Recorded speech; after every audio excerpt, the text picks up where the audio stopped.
we have been looking at, in the last 2 weeks, we've been concerned about individuals and how they make their decisions. We looked at the idea of the theory of consumer choice and moved that into temporal choice. Last week, we looked at the idea of exchange and how individuals exchange goods with one another. Well, that's how individuals make their decisions. Well, what we're going to do for our next topic is look at firms and the production of firms. And in particular, the question that we're going to ask ourselves is, how do firms make that decision on what inputs to use to produce any given level of output? So that's going to be our question. Now, inputs could be anything like land, labour, capital, entrepreneurial spirit. All those factors of production that a firm can use and utilise and bring together. What combination of factors of production, factor inputs, should a firm use to produce a given level of output? And whatever level of output it chooses to produce, whatever factor inputs it chooses to combine to produce this output, it will be done on the proviso that the difference between total revenue and total cost is at its greatest, i.e. the firm will aim to maximise profits. So that's a general overview in what we're going to be doing in this next topic. In terms of today, just to give you a roadmap that we're going to be heading towards, the first thing we'll do is look at that relationship between inputs and outputs. And in an economic sense, that relationship that describes inputs and outputs is known as the production function. So that's going to be the first thing that we'll do. And then, given that we've defined the production function, there are some key properties that I'll want you to be able to identify from any given production function. And these key concepts are related around the idea of marginal returns and returns to scale. Now, you might be familiar with these terms and these concepts in a very loose way, but I want to tie these back into that first point and that relationship between inputs and outputs, the production function. And then once we've done all that, once we've shown this relationship between inputs and outputs, you know what returns to scale are. You know what marginal returns are.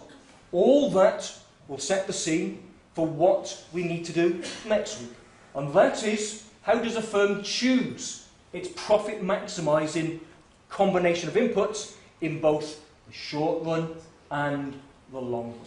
So today's lecture is all about setting the scene, looking at what determines a firm's output and input combinations as determined by its underlying technology. That's for today. Set the scenes perfectly. So I say then for next week, when we start pulling it all together and look at these profit maximising decisions in both the short and the long run. So, the first thing that we said we're going to look at was that definition of that relationship between inputs and outputs, the firm's production function. Well, just to give you a very, very simple definition, a firm's production function shows the maximum, the highest level of output that a firm can produce from any given combination of factor inputs. So a firm to what factor inputs are required to produce my outputs. Examples, as I've already alluded to, be land, labour and capital. A firm combines these, and if it combines them in such a way that it produces the maximum possible level of output, that total level of output, that maximum level of output, is described as the total product of the inputs. The total product will represent the most efficient way a firm can combine its factor inputs to produce output. And then that relationship between inputs and outputs is what is described as our production function. And in itself, the production function is determined by the underlying technology that a firm employs. So that's the starting point. And that is going to run through all of today's lectures and indeed next week's lectures also. Combine inputs, how much output do you produce? That relationship is described by the production function. And the point I want you to tease out from this, take from this, is that one there. It's the highest level, the maximum level. If the firm uses its factor inputs most efficiently, what's the maximum level of output it can produce? That is what underlies a firm's production function. That's the type of relationship we're going to be looking at in what follows. Now, I've already given you some examples of factors of production, factor inputs: land, labour, capital, entrepreneurial spirit. There are many, many different things a firm can combine, that it needs to combine to produce its output.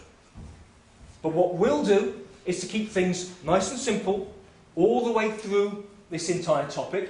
We're just going to look at 2 factor inputs. Now, there are many more, but we'll restrict our focus and say that a firm combines just the 2. And these factor inputs, or factors of production, are labour, which will always denote by the capital letter L, and capital, which will always denote by the capital letter K. So a firm has got 2 factor inputs, labour and capital. It can combine those to produce a certain level of output, as given by the production function. Now, there are 2 ways in which I'm going to describe the production function to you. We're going to describe the production function graphically by use of diagrams, but we're also going to describe it algebraically. But even though I said we're going to describe it algebraically, it is very, very simple. So, this expression here, that is our production function. That shows us the relationship between L, which is the number of units of labour a firm employs, K, the number of units of capital it employs, and when it combines them via its production function, which is given by its underlying technology, it produces a certain level of output, X. And that's all we're really interested in. You combine labour and capital in a certain way to produce a certain level of output. That is the production function. In its most general form, that is the production function. So just to give you a very, very specific example. Let's say that the production function that the firm employed precisely was this. It's equal to 2L times K. So that dot there, I'm putting an X so you don't get confused. That dot I'm using to denote times. So that's 2L times K. Now that would be determined by the firm's underlying technology. And the technology allows the firm to combine labour and capital in a very, very specific way, but then produces a certain level of output. Well, that precise way is given by that there, 2L times K. So 2L times K is our production function. And we're going to use this merely as an example. I'm not saying that that is the production function, that any production function is equal to that. That merely is an example of what a production function could look like. And that will show us the combination between labour, capital and output. So, for example, let's say that the firm had this precise production function here, and it used 10 units of labour and 10 units of capital. How much output would that produce for the firm? Well, the amount of output it would produce for the firm would be determined by its underlying production function. So, if labour is 10, capital is 10, so you combine 10 units of each of these, the production function tells us that the firm would produce 200 units of output. So 2 times 10 times 10. 2 times 10 is 20, 20 times 10 is 200. And that is the only algebraic description of the production function I want to give you. It's not going to get any more difficult than that. It's a very, very simple algebraic formulation, and that algebraic formulation then allows us to describe that relationship between inputs and outputs. That is the production function. So that's the first way in which we're going to use, that's the first way in which I'm going to describe a production function for you. It's algebraic. The second way, though, is graphically. And the way that we graphically describe a production function is by use of an isoquant curve. And just to give you a precise definition, an isoquant is a curve that shows all input combinations that yield or give the same level of output.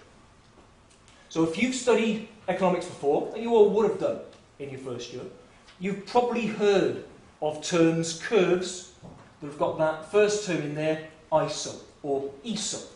That means equal. So an isoquant means equal quantities.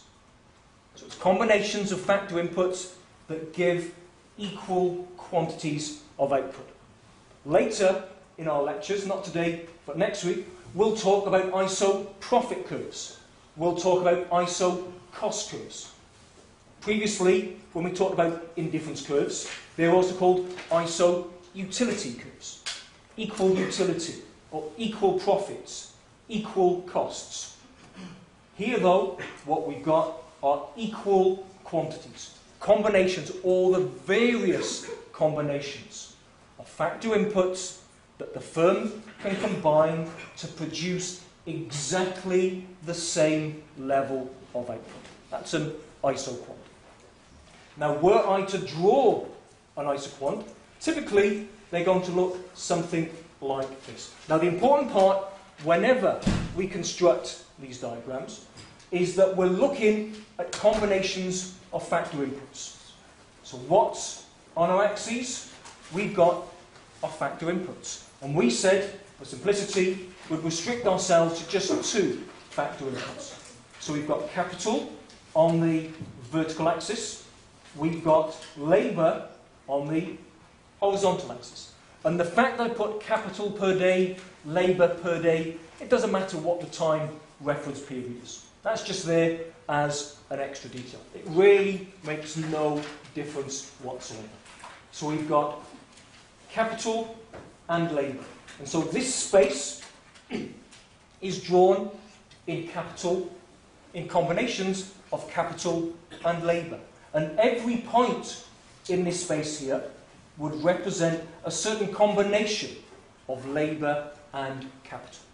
So let's take point A as a start. We said on the previous slide that a firm can combine 10 units of labour and 10 units of capital to produce 200 units of output. Well, that there is point A. That's a combination of labour, which is 10 units, and capital, which is 10 units. So that's a combination of factor inputs that produce 200 units of output. Well, this curve here, that curve that slopes downwards from left to right, that's convex to the origin, that is an isoquant. Every combination of factor inputs along that particular isoquant will produce 200 units of output. So previously, we said that's exactly the amount of output that combination at A produces. Well, it's entirely possible that firms might use different combinations of factor inputs. So, for example, point B. Point B uses more labour, 20 units of labour, but less capital.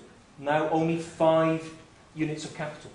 Well, that different combination of factor inputs can also be combined to produce 200 units of output, to produce exactly the same level of output. And as such then, if those two different combinations of factor inputs produce the same level of output, they will both lie on the same isoquant curve. The isoquant for 200 units of output. Well, that's one isoquant. What about that higher isoquant there? Well, this theme will run through an awful lot of today's lecture. So I'll just throw something out at you. How does a firm produce more output? By using more input. So if you use more input, you produce more output. And as such then, all points in this sort of area, above points A and B, means that the firm is combining greater amounts of factor inputs. And so if it uses greater factor inputs, it produces more output. And as such then, higher isoquant curves are just combinations that produce greater levels of output. So higher isoquant, this one here, is for example associated with 300 units of output. If I drew one that was even further out there, that would be associated with even more than 300 units of output. So higher isoquants are associated with greater combinations of factor inputs that allow a firm to produce more output. Now, what I want you to do with that diagram is look at it and think about the parallels that you already know about the theory of consumer choice, and in particular, indifference curves. Now, indifference curves, higher indifference curves, represent higher levels of well-being. Here, higher isoquants represent higher levels of output. Different combinations, but represent higher levels of output. Well, they're downward sloping from left to right. If we, for example, want to use less capital, we've got to increase the amount of labour we employ. So again, isoquants slope downwards from left to right. I've also drawn them, though, convex to the origin, in the same way that typically an indifference curve is also convex to the origin. Now, when we drew indifference curves, the reason we drew them convex to the origin was because there was a diminishing marginal rate of substitution. Remember the marginal rate of substitution? That reflects the rate at which a consumer is willing to exchange goods. So here, we've got exactly the same shape as the isoquant. So, what does that mean? Well, it means its slope is getting shallower. There's a diminishing something. But we don't describe the slope of an isoquant as the marginal rate of substitution. We describe it as the marginal rate of technical substitution. And that merely shows us how the underlying technology allows a firm to substitute one factor input for another. It's constrained by technology. How can you exchange labour for capital and vice versa? So that is what the slope of the isoquant reflects. The marginal rate of technical substitution. But why, though, have I drawn it with a diminishing marginal rate of technical substitution? Why have I drawn my typical isoquant as convex to the origin? Well, it's quite simply because the vast majority of technologies or production technologies will exhibit a diminishing marginal rate of technical substitution. So typically, that shape that I showed you previously, doesn't matter what type of firm we're looking at, what type of factor inputs it's using, what type of technology it's employing. It will virtually be guaranteed to find a diminishing marginal rate of technical substitution. And hence, that's why we've drawn the isoquant as we have. Purely as a matter of convenience, because it fits in with reality. But I don't want to go into too much details there. I don't want to be bowing down into technology. We're interested in production. All you need to take from today's lecture, all you need to take from this moving forward towards your exams, is that isoquants will slope downwards from left to right, and they will exhibit that typical shape as shown in the diagram. As long as you remember that, you're going to be perfectly fine. So, that then is the production function, both algebraically and graphically. Now what I want to do is do that second aspect that I said we'd touch upon, and that is looking at the properties of the production function.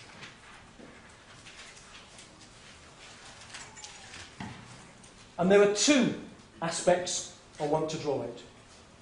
The firstly is going to be, or the first, I should say, is the relationship between marginal physical product, total product, and marginal returns. They're all bundled up together within the production function. I'm going to tease out those three concepts and the interrelationships between those three concepts. That's going to be the first thing, and then once we've done that, we're then going to look at returns to scale. Again, in a few minutes, as time unfolds, I'll tease out exactly what these are and what the definitions of them are. But those are the key properties that I want you to take out of today's lecture. What is marginal physical product? What is total product? What are marginal returns? These three are interlinked.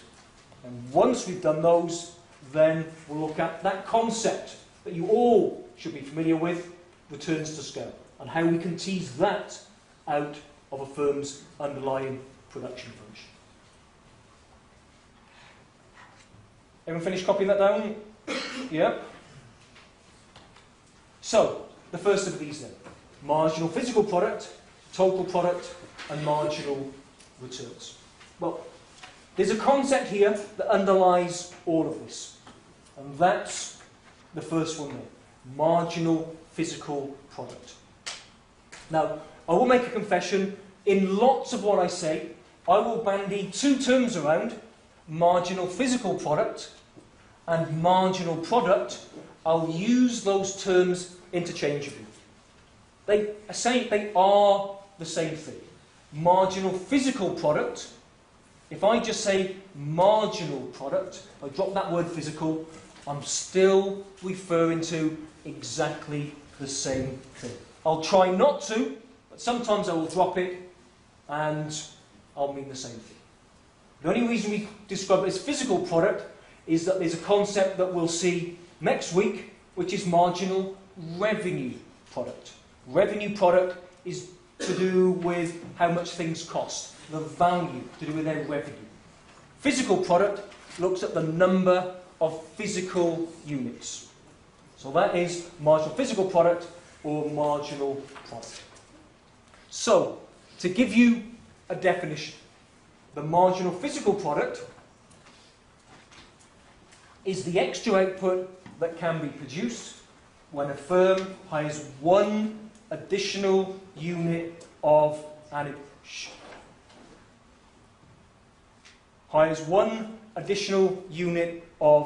input. Now, if you look at this definition, there's a crucial part to that. One additional unit of an input. Now, we've talked about two-factor inputs, labour and capital. So the marginal physical product of labour would be how much total output goes up by, when the firm hires one extra unit of labour. When it doesn't hire any extra capital, it only hires one extra unit of labour. Therefore, what we can describe then is the marginal physical product of labour. The increase in total output when the firm hires one extra worker. That would be the marginal physical product of labour. Now, in the same way, we could define the marginal physical product of capital. How much total output goes up by when the firm hires one extra unit of capital, but using exactly the same amount of labour. So marginal physical product only varies one of the factor inputs. Other remains fixed. So what I'll do, I'll just run through labour as an example. We could do capital, we could do any other factor input, but we'll use labour as our example. So, the marginal physical product of labour does what? It looks at the relationship between output and inputs. It looks at the change in output, delta X, as you change labour, delta L. Well, if we're talking about one extra unit of labour, remember delta L is 1. So, marginal physical product of labour, delta X over delta L. But if change in labour is 1, that just becomes the change in output, which is exactly what we said here, the extra output that can be produced. So that definition there, and that graphical expression there are the same thing. This is where delta L is 1. One extra worker in time. Whoops. So, is this complicated? Not at all. What did I say FLK was? That was just that term on the end was just our production function. How much output can the firm produce when it employs L units of labour and K units of capital? That was determined by our underlying production function. So combine labour and capital. How much output does it produce? That is that expression there. This first part is probably just an overly complicated way of saying what happens when we add one extra unit of labour. So we combine labour, L, and capital in our production function, in our exact same production function as before. We employ K units of capital, we employ K units of capital. So capital doesn't change. All that changes is rather than employing L units of labour, we now employ L plus delta L. We increase our labour force. So whereas previously we might have employed 10 units of labour, now we decide to employ 11. That is all that expression there is saying. It's just a more formal way of expressing that. So rather than 10 units of labour and 10 units of capital, it's now 10 units of capital and 11 units of labour. And the output that you get from those two different scenarios, the difference between them gives us a marginal physical product of labour. So, employ more workers, what happens to output? It goes up. More factor inputs means more output. How much does output go up by? It goes up by the marginal physical product of labour. But the question that we would want to ask ourselves is if you employ more workers, output goes up. We know that. That's taken as a given. More inputs, you produce more output. But if you employ one extra worker, does that worker add more or less to total output than the preceding worker? We know they can add something positive to total output, but do they add as much as the previous worker who was employed? Or do they add exactly the same? Or do they add less? Well, the answer is it could be any three of these, because marginal physical product can be increasing, decreasing, or it can be constant. And it's these three scenarios I want to run through with you. And in running through these three scenarios here, I'm going to draw out this relationship between these three concepts: marginal physical product, total product, and marginal returns. They're all inexplicably linked with one another. But marginal physical product in itself, though, increase, decrease, or be constant. So I'll run through these three scenarios in turn. Now, the first one is what happens if there is an increase in marginal physical product of labour. Now, without worrying about the graphs or anything that follows, I just want you to think about this in its simplest form. There's an increase in marginal physical product of labour. Forget about definitions. Intuitively, what does this mean? The marginal physical product of labour looks at how much the next worker adds. So if the marginal physical product of labour is increasing, that means as we add more and more workers, they add more than preceding workers. What they add to total output increases, increases, and increases. That's what we mean by increasing marginal physical product of labour. And when we have an increase in marginal physical product of labour, we describe it as increasing marginal returns to labour. So these two, increase in marginal returns to labour and an increase in marginal physical product, are the same thing. So, diagrammatically, this is what it would mean. Now, what we've got here is our main line of interest. And that is the total product of labour schedule. So look what we've got on the axis.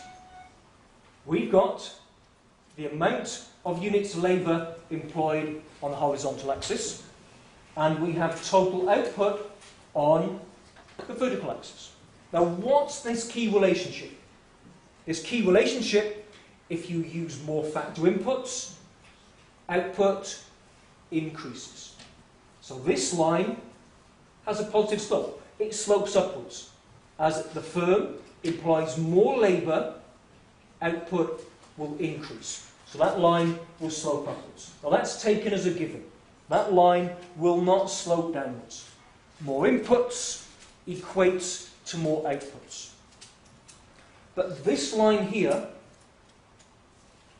is our total product of labour schedule.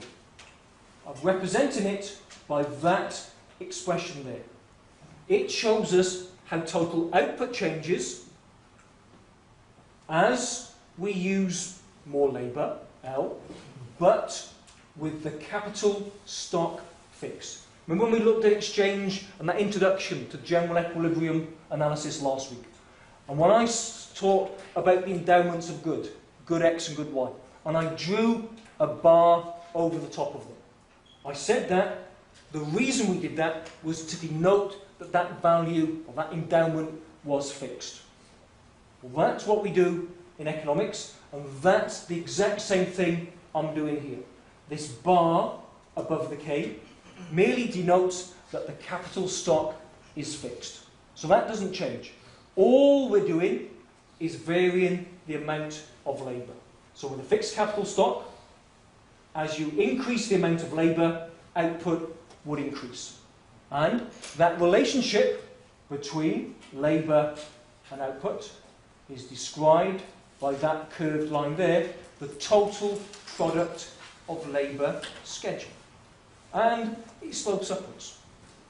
But if there are increasing marginal returns to labour, not only will that line slope upwards, but it will have that very, very distinctive slope. That slope is getting steeper and steeper and steeper. And if you think about what marginal returns are, what the marginal physical product of labour is, it's got to get steeper and steeper. Marginal physical product. How much does each successive worker add to total output?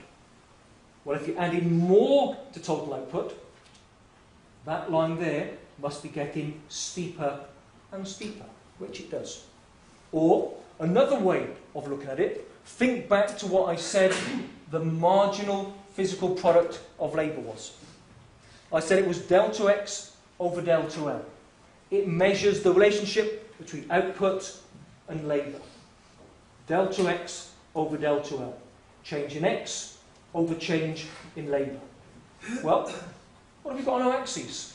We've got X on the vertical axis. We've got L on the horizontal axis. So if I wanted to find the slope of that line, what would I do? It's the ratio of the rise over the run. The change in the variable on this axis, which is output, that's change in X, delta X, divided by the change in the variable on this axis, which is delta L, change in L. So the slope of that line would be delta X over delta L. And what was delta X over delta L? The marginal physical product of labour. And so the slope of that line there, the curve of that line there, at any point gives us the marginal physical product of labour. Successive units of labour add more to total output than the preceding units of labour. That slope, the marginal physical product of labour, is getting steeper and steeper as we move along. And so that is a situation where we have increasing marginal physical product of labour. It's described as increasing marginal returns. And the total product of labour schedule will look like that diagram. And so that's bringing together those three key concepts that I wanted to illustrate. Marginal returns, marginal physical product, and total product. That, though, is when we have increasing marginal returns. Now, and I'll do this because I'll do one graph at the end just to bring them all together.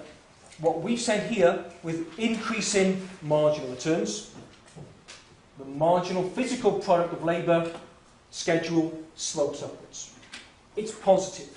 And as labour increases, the value of the marginal physical product of labour also increases. But it slopes upwards and it's always positive. As you add more units of labour, output increases. Are we anywhere below that zero axis there? No. If you employ more labour, you produce a positive amount of extra output. More inputs means more output. Don't forget that. So that is what the marginal physical product of labour schedule would look like. It's increasing. No surprises there. What would happen then if you're on about the situation where we had constant marginal physical product of labour? Well, from our definition then, if we had, well no, do constant at the end, what would happen if we had diminishing marginal physical product of labour? If it was decreasing? Well, by our definition, if we have a diminishing or decreasing marginal physical product of labour, it means that each successive worker adds less to total output than the preceding worker. Now, we're not saying they add a negative amount to output. We're just saying what they add to output is less than the preceding worker. So if the preceding worker, for example, and this merely is an example, if the preceding worker added 100 units of output, the next might only add 99. The one after that might only add 97. The one after that might only add 90. So they still add to total output, but with diminishing marginal returns.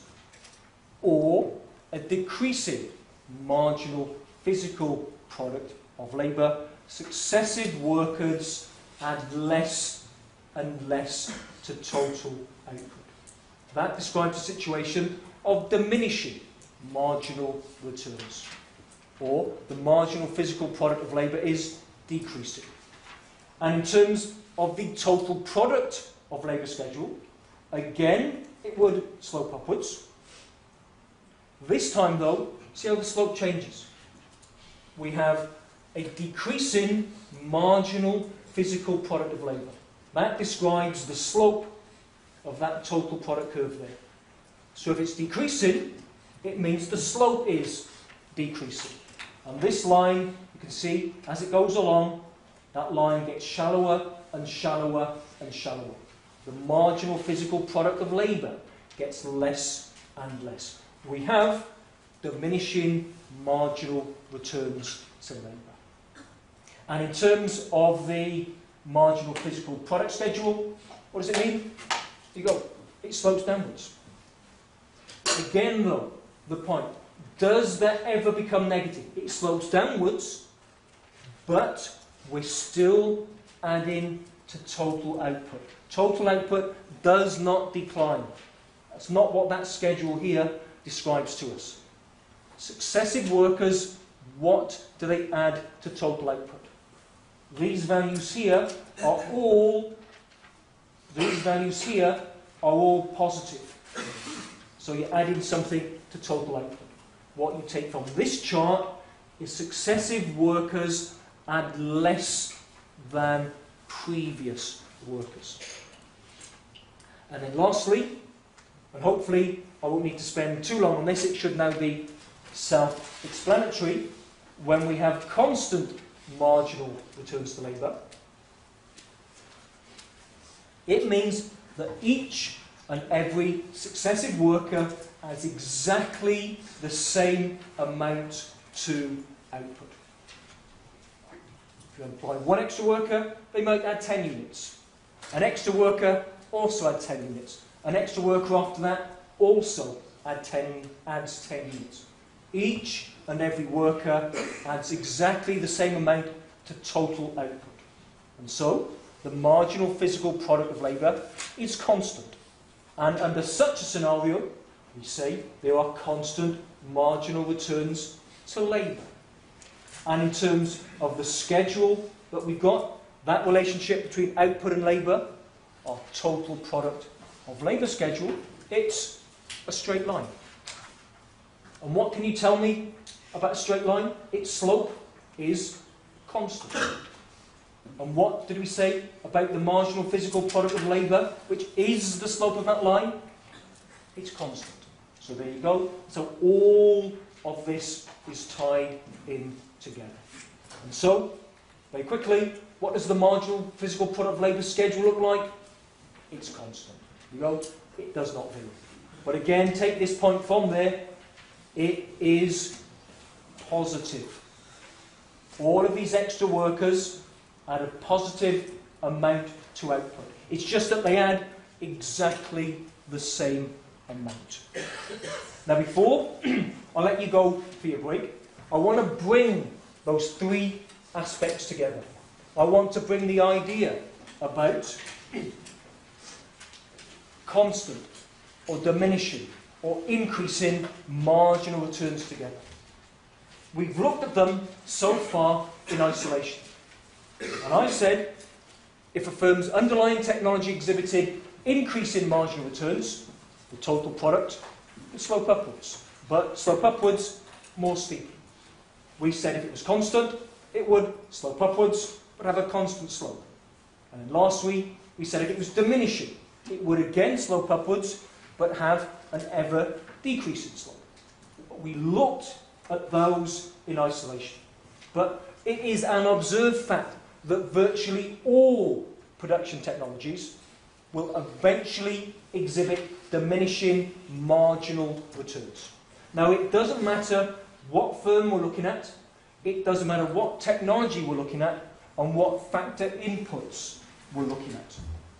It is virtually guaranteed that if you combine a variable factor input, something that you can increase or decrease, if you combine a variable factor input with other fixed factors of production, you are virtually guaranteed to run into the situation where eventually diminishing marginal returns will set in.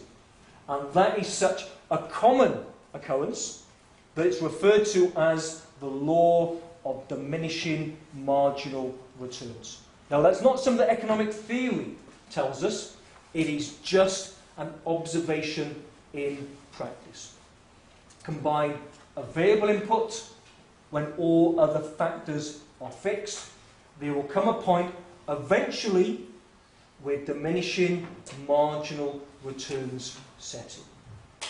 Such a common occurrence that's referred to as the law of diminishing marginal returns. So I'll give you a few moments to copy those two bullet points down before, and I'll push it a little bit in the boundary, before I give you your final diagram before you have your break. So that law of diminishing marginal returns. So, as you're copying it down, to preface what's the next diagram to show, what does that mean then?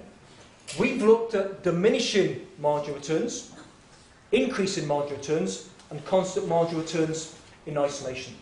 Well, what would happen if we had a production technology that initially exhibited increasing marginal returns before a period of constant marginal returns, and then eventually, as predicted by our law of diminishing marginal returns, before eventually diminishing marginal returns set in? Well, if that were the case, if that scenario that I described for you was a common occurrence, it would mean that our total product of labour schedule would look like the following.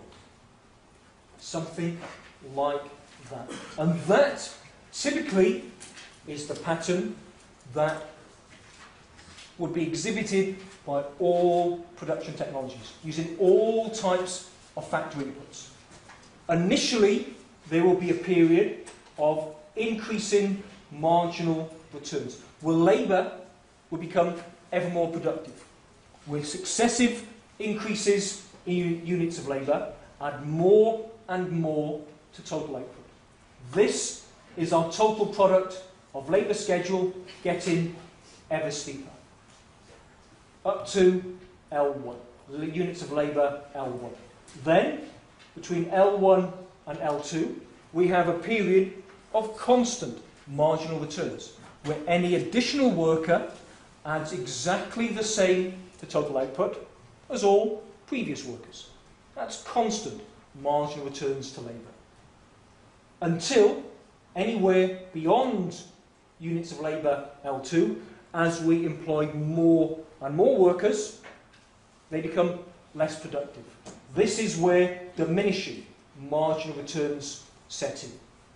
And whilst these workers add something to total output, they add less than the previous workers. So that, from point L2 onwards, is our point with diminishing marginal returns set in. And that graph that I've described for you there is typical of virtually all production technologies that combine a variable factor input with other fixed factor inputs. Guaranteed, eventually, diminishing marginal returns would set in. And last point, does that ever start falling downwards? No. Why? And what we said before, if you employ more workers, you add something to output. You produce more output.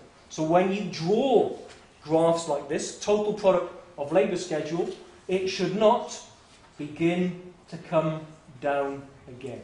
It's always upward sloping. It's always got a positive slope. More input means more output. We said there were two key properties of the production function we wanted to look at. We've done the first in that first part of the lecture. The second was to look at the idea of returns to scale. Now, in some ways, some of the language that I use to describe returns to scale will sound very reminiscent of what we did in the first part of the lecture. Returns to scale is concerned with what happens to output as factor inputs change. So in that sense, it's very similar to what we've done previously. But the important part here was when we look at returns to scale, we're interested in what happens to output when we vary all factor inputs. So when we looked at marginal returns, let's say to labour, we said, what happens when we vary the amount of labour, holding the capital stock fixed? Now, though, we want to know what happens to output when we vary all factor inputs, when we vary both labour and capital at the same time. And more specifically, we're interested proportionately what happens when we change factor inputs. Does output increase to the same proportion? Or does it increase by a lesser extent? Or does it increase by a greater extent? Well, returns to scale captures that exact relationship between inputs when all inputs change and outputs. And it too can be increasing, decreasing, or constant. And again, what we'll do is we'll run through these three various scenarios to tease out the implications of this. So to do this, we're going to take an example. On this example, the very same example, we'll run through all three scenarios. And the example we're going to look at is Ford Motor Company. And we'll say that Ford Motor Company has a monthly quota of cars that it wants to build. It needs to produce 10,000 cars per month. And in order to produce that monthly quota, it combines a certain amount of labour and capital. Those are its factor inputs. More specifically, it will employ 500 units of capital with 2,000 units of labour. So that's what it does. It produces 500 units of capital. It employs 500 units of capital with 2,000 units of labour. And with that, it produces 10,000 cars, 10,000 units of output. Now the question that we want to ask ourselves is what would happen to Ford's output if it doubled all factor inputs at the same time? So if it doubled all of its units of labour and all of its units of capital, what would happen to output? Well, the one thing that we know absolutely is that output would increase. More factor inputs means more output. So if we doubled all factor inputs, would output also double? Or would it increase by less than a factor of 2? Or would it increase by more than a factor of 2? The answer to that depends upon the degree of returns to scale. So, the first scenario we'll run through is the case where we have constant returns to scale. So what I've drawn here are a collection, and I'm going to shout it out. These are a collection of, what sort of curves? Indifference curves? Exactly, thank you very much. A collection of isoquants. Combinations of factor inputs that produce a given level of output. So, we start off at point A. Now, point A was our initial combination of labour and capital. We said that Ford combines 500 units of capital and 2,000 units of labour. That gives us factor input combination at A. And that factor input, or those combinations of factor inputs, produces 10,000 cars, 10,000 units of output. Hence, point A must lie on an isoquant associated with 10,000 units of output. And the next three diagrams that we see, that will always be the exact same starting point. Then, we've doubled all factor inputs. Rather than using 500 units of capital, we now use 1,000. Rather than using 2,000 units of labour, we now use 4,000. So we've doubled all factor inputs. That takes us from point A to point B. That's a new combination of factor inputs that use twice as much. So we use more inputs, we're going to produce more output. We're going to be on a higher, point B lies on a higher ISO quant. Well, if there are constant returns to scale, this doubling of all factor inputs will lead to a doubling of output. And hence, this higher isoquant must be associated with twice the amount of output. And that is an example of constant returns to scale. We've doubled all factor inputs, and that results in a doubling of output. Now remember, this isn't doubling just one factor input in isolation. We've doubled everything. So the change in proportion of all factor inputs is exactly the same in the proportionate change in output. And when that happens, we have constant returns to scale. Double labour and capital at the same time, you will double output. That's constant returns to scale. Diagrammatically, that movement from point A to point B, the output associated with them, the higher isoquant, has twice as much output. Constant returns to scale. Hopefully, that's all fairly straightforward. Constant returns to scale, it increases in exactly the same proportion. So, that's constant returns to scale. Now the next diagram looks remarkably similar.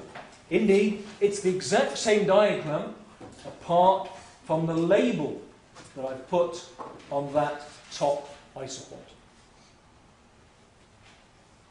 And the scenario that we run through is the same. We start off at point A, combining certain units of labour, certain units of capital. That produces 10,000 units of output, and then we double everything.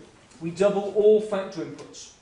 It means point B must lie on a higher isoquant. This time though, that higher isoquant is now only associated with 17,000 units of output. So we're using more factor inputs, we're doubling them. Of course, output is going to go up. That's taken as given. But by doubling all factor inputs, we've increased output, but by less than doubling. We've increased it by a lower proportion. And hence, when we have decreasing returns to scale, double all factor inputs, output less than doubles. It increases by a lower proportion. That will always be the case with decreasing returns to scale. So again, the diagram looks exactly the same. Point A to point B, factor inputs has doubled. Output less than doubles. So does that make sense? Anyone think there's anything dubious about that? Given that we've just previously seen constant returns to scale, if you double all factor inputs, you double output. Okay, I can imagine that. That makes sense. Now though, you double all factor inputs and you less than double output. Because if you think through what we've just described there, is it really, really possible? Why should a firm exhibit decreasing returns to scale? Imagine the scenario that we started off with. Ford Motor Cars has a plant and it combines 500 units of capital with 2,000 units of labour. Within that plant, those are the only factor inputs of labour and capital. So within that plant, combining those factor inputs, it can produce 10,000 units of output. It can produce 10,000 cars. Well, why couldn't it exactly replicate itself and set up a plant of exactly the same size to produce exactly the same level of output? Doesn't that seem a bit strange? Why, in practice, we should have decreasing returns to scale? We can just replicate what we've got and produce exactly the same level of output. So at a minimum, at an absolute minimum, you would think that firms, the technology that they would employ, at a minimum, would exhibit constant returns to scale. Logically, it doesn't make sense for decreasing returns to scale to exist. But decreasing returns to scale do exist. Empirical studies tell us that when we look at firms and we look at the relationship between inputs and outputs, we do identify decreasing returns to scale. We know some firms, because of their size, they're unwieldy and inefficient. And they do suffer because of their size. They do have decreasing returns to scale. So I've given you two scenarios here, but they don't reconcile with that bullet point there. Shouldn't, in practice, a firm be able to perfectly replicate itself and therefore have at least constant returns to scale? And yet, why do empirical studies say that firms have decreasing returns to scale? Why do we see it in practice? We know firms, large firms, are wieldy and inefficient. Doesn't that seem a little bit strange? Well, there are two reasons, or two ways in which we can answer this, that question there. Is it possible to have decreasing returns to scale? Now the first answer says that's absolutely true. It isn't possible to have decreasing returns to scale. And so this observation is purely illusionary. The second argument I'll give you says, actually, it's perfectly true. So, the first one of these. Why is it only an illusion that firms actually, or technologies of firms, exhibit decreasing returns to scale? Well, think about what is decreasing returns to scale. You look at all factor inputs and output. So if you take all the factor inputs and you double them, what happens to output? Well, how do we identify that? Well, that's identified via empirical studies. An area of economics, industrial economics, I've got no interest at all in industrial economics. I'm not going to go too much into this. But industrial economics will look at these empirical studies. It collects data on firms. And you look at all the factor inputs, all the things they could use, and what happens as that changes, and what happens to output. And these sorts of studies would say, okay, that firm, that industry, the technology that they employ definitely exhibits decreasing returns to scale. But how would empirical studies measure output? It's easy enough. You can go over there and you can see physical units of output. That's something that's easy to measure. But what about factor inputs? Now, the two that we've discussed so far, labour and capital, are these easy to measure? Can you measure a firm's workforce? Absolutely yes. Can you measure a firm's capital stock? Again, that's easy enough to measure. So there are certain factor inputs that are really easy to identify, that are quantifiable. Other factor inputs, though, aren't. And an example of a factor input that is used in firms, and used within small firms in particular, is entrepreneurial spirit. Why, in its early days, why was Virgin so successful? Why was Amstrad so successful? Is it down to Richard Branson? Is it down to Lord Sugar? Is it the labour and capital within these firms? It isn't to do with the physical capital, it's all to do with the entrepreneurial spirit and drive of these people who set these firms up. And that is the crucial input. But how do we measure entrepreneurial spirit? We can't. So empirical studies are fantastic at identifying quantifiable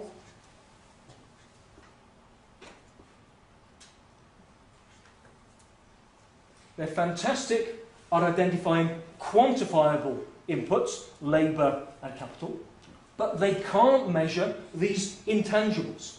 And so the story here would be, well, if we did measure all of the measurables and immeasurables, if we could look at all factor inputs, we wouldn't ever get decreasing returns to scale.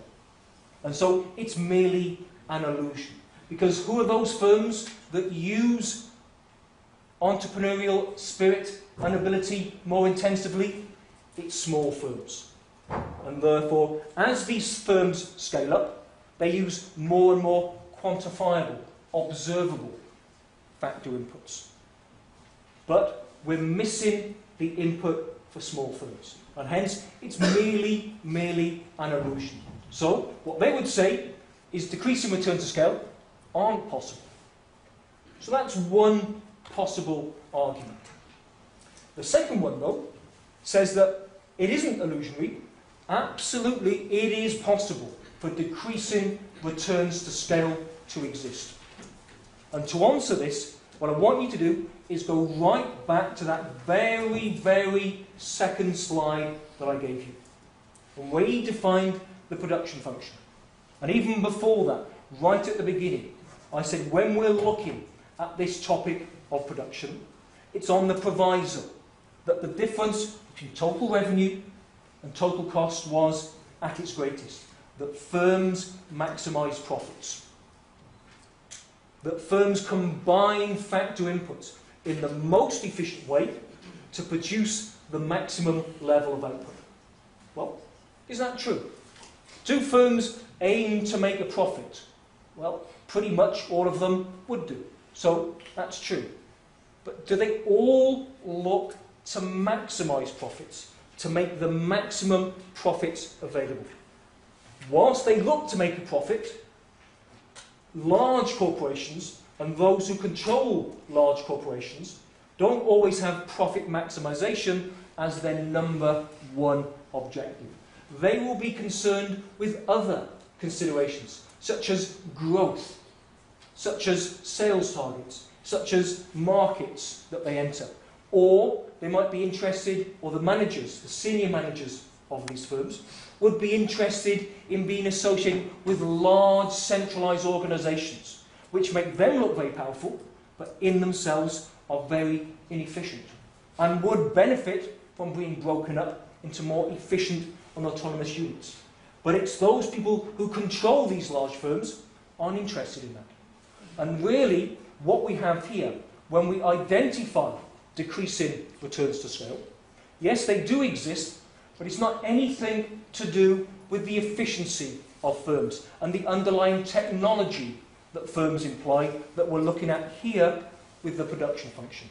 Rather, it's to do with managerial objectives, which are abstracted from this idea of profit maximisation that we set up right at the beginning. So yes, it is possible to have decreasing returns to scale, but that isn't driven by the technology per se that firms employ. So that was constant and decreasing returns to scale. Lastly then, increasing returns to scale. So again, back to this diagram. What would happen? Same scenario as before. We double all factor inputs. We go from point A to point B. We move on to a higher isoquant. This time though, the technology that describes the underlying production function, that describes the isoquants, exhibits increasing returns to scale. So under this scenario, if we double all factor inputs, output would more than double. So increasing returns to scale, output increases by a greater proportion than the change in factor inputs. And that's exactly what we're showing here. Point A, 10,000 units of output produced. Double all factor inputs, we go to point B. Point B now lies on a higher isoquant. That's associated with 40,000 units of output. So with double factor inputs, output is increased by a factor of 4. This would be an example of increasing returns to scale. And were we to think about what causes increasing returns to scale, it typically occurs when workers become specialised. And as workers become more specialised, they do very, very specific jobs. And it allows them to become more efficient and more productive. So each worker can produce more output. Or it will occur when firms, because of their size, are able to invest in production line techniques. It doesn't really matter what the cause of these is. What it means is that as firms get larger, their capital gets, or their capital and labour, their factor inputs, becomes more productive. They become more efficient. And so, the rate of change of output and factor inputs, you get a greater proportionate increase in output than you do in factor inputs. That is increasing returns to scale. So, given that then, I'm going to throw it open to you now for a few minutes, just to see if you've got the gist of what I've said. That's a very, very specific production function, so you can use your calculators, bit of pen, and I will put up Kahoot in a few minutes, just to see if you get the right answer. So, you can either work with the person next to you, if you want to, work independently. That is our production function. L over 150 times 3k over 2. And the question I want to ask you, or what I want you to tell me, is what degree of returns of scale does that production technology exhibit? Is it increasing, decreasing, or constant? And if you wanted it as a starting point, what you could do is say, well, maybe this refers to Ford Motor Company, who is using 500 units of capital and 2,000 units of labour. How much output would it produce if that were the case? And then what would happen if it doubled all factor inputs? So, what happens if it doubled all factor inputs? I mean, no doubt the majority of you worked for this yourself. When labour was 2,000, capital is 500, plug those L and K into here, and you get 10,000 units of output produced. If you double all factor inputs, that's double labour and capital. So, for example, 4,000 units of labour and 1,000 units of capital. Plug 4,000 and 1,000 back into the production function, you get an output of 40. Hence, what's happened? We've doubled all factor inputs, and its result in output more than doubled. So that specific production function there would be an example of a production function that exhibits increasing returns to scale. We've doubled all factor inputs, output has more than doubled. I should say, by the way, though, that doesn't mean that all production functions will look like that, and all production functions won't have increasing returns to scale. I could have put in different production functions, and we would have got different values, different outputs. So whilst the three diagrams that we saw previously, we moved from point A to point B, and it moved on to a higher isoquant, whilst those three diagrams would have looked remarkably similar, what wouldn't have been the same would have been the underlying technology that firms employ, and what the underlying production functions would look like. That, though, majority of you, very well done. That's an example of a production function that exhibits increasing returns to scale. Okay, last thing last thing for our lecture before we talk about the assignment. Now, something I haven't talked about so far today is time. And when a firm decides on what output to produce, what inputs it will rely on to produce that output, time is a crucial consideration.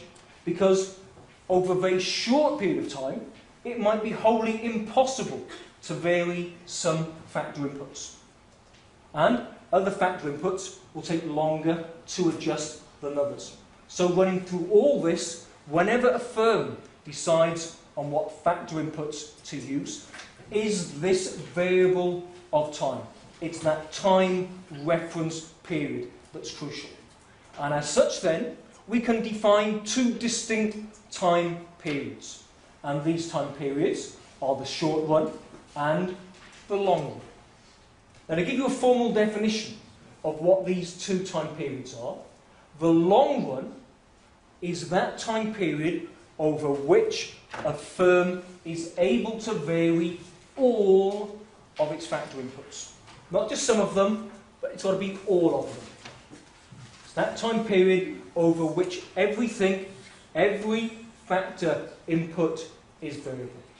And if you think about concepts that we've already mentioned today, the slope of an isoquant, that marginal rate of technical substitution, inherently that is a long run concept. It shows the rate at which a firm is able to substitute one factor input for another. Well, it's only in the long run that a firm is able to vary its level of all factor inputs. So inherently, the marginal rate of technical substitution, the slope of the isoquant, is a long run concept. But also, what we started off with, our production function, our total product of output. That, again, is a long run concept. It shows us how much output a firm can produce in the long run, in that time period when it can freely increase or decrease the amount of labour and capital that it uses. So that production function that we started off with is the amount of output a firm can produce in the long run. So that's the long run. The short run, though, by way of contrast, is that time period over which a firm is able to vary only one of its factor inputs. Everything else is fixed. So if you think of what we've done so far, we've set up a very stylized set of examples of labour and capital. And we've said that labour was always our variable capital.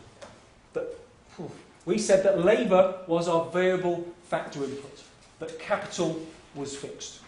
So when we looked at the total product of labour schedule, what did that tell us? It told us how output varies as we employ more labour, but with a fixed capital stock.